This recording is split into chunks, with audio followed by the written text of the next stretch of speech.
The other thing I think people need to learn is that their trauma does not define them. In addiction, the whole game is about saying I'm an addict. It's about living in the past and saying, this thing happened to me, and because it happened to me, I'm this way forever. And that is not true, and it is a complete lie. And I believe that we need to get people out of that idea. It's good to recognize what happened to you as your life as a thing that brought you to where you are, but it's not that important to focus on it if you're talking about where you want to go. Once you've established, okay, it happened, I'm here, then you can really just recognize that, oh, I'm here now and I get a choice in this moment to choose what's going to happen in front of me.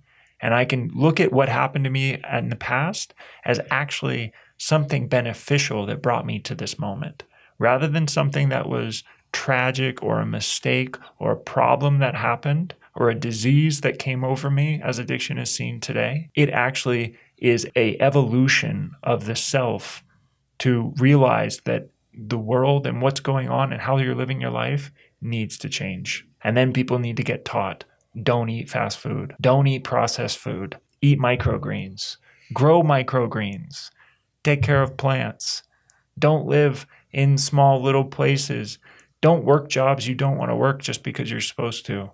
Get educated, educate yourself more, and continue to educate yourself. I think that's a key. Most people, as I've seen, they stop education when they get out of school. That's when education ends for the majority of people, because they get into work and then they're working and they have families and they watch TV and education is just out the door.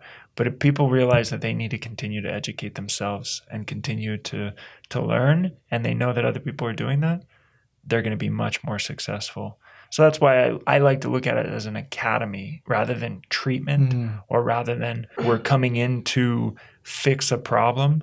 No, we're coming in to look at this problem as an opportunity to then train you into new ways of being and living your life, right? Exercising.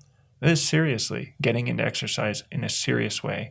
And not just going to the gym, but teaching people about alternative exercises, yoga, Pilates, things like that. This podcast is brought to you by B Micro, a company I'm deeply passionate about because I founded it in 2018. It's USDA organic freeze-dried microgreens for everyday nutrition and detox. Sprinkle them on any meal or take them as a capsule to enjoy the many healthy benefits. Shop now at bmicro.farm. Use code STEVE15 to save. Teaching people also spirituality, not religion in one condensed form, but in the wide range of what spirituality is. So people can understand that, okay, they live their life the way they do, other people live their life the way they do, but ultimately spirituality is a personal decision that we're all making, and that everyone can be autonomous in that. They can make their own choice and they can choose how they want to live.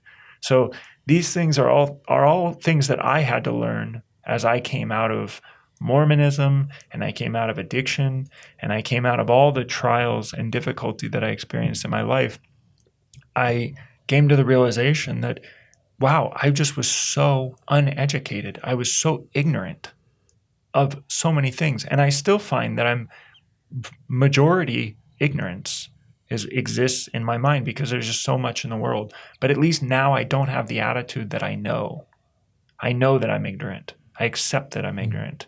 And that's one of the key steps of 12-step and of addiction treatment, is to acknowledge that you don't have the answers, you don't know what to do. But again, it's not focused on anything about life. It's just focused on addiction and like, well, why you got this addiction. But if people actually understood that, oh, there's way more. Stop watching reality TV, people. Stop watching reality TV. Stop looking at social media. It's just commercials. You're just looking at commercials of your friends and then other people's commercials, right? It's not anything real. It's just commercial content over and over and over.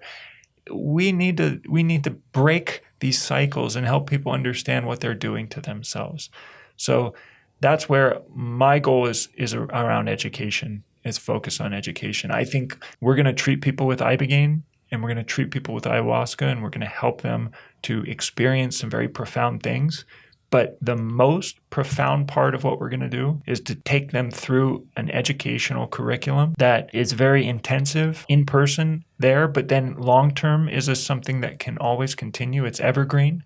They can always be doing it, and developing a community around that so that people recognize that addiction, all of us that have gone through addiction, we have an opportunity to change ourselves and show the rest of the world to change. Because most people don't have addictions, right? Most people live a normal life. They work a 9-to-5 job. They do all their stuff.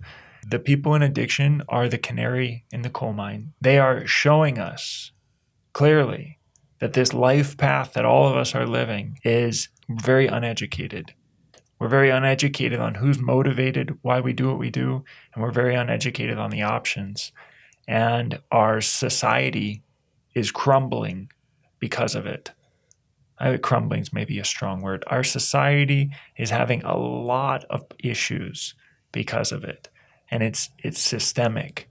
We think that the issues around why we have Donald Trump as president, or why people are murdering politicians, or why bombs are being blown up and all this stuff, it's all interrelated in how we treat ourselves personally and how we treat our lives on an individual level.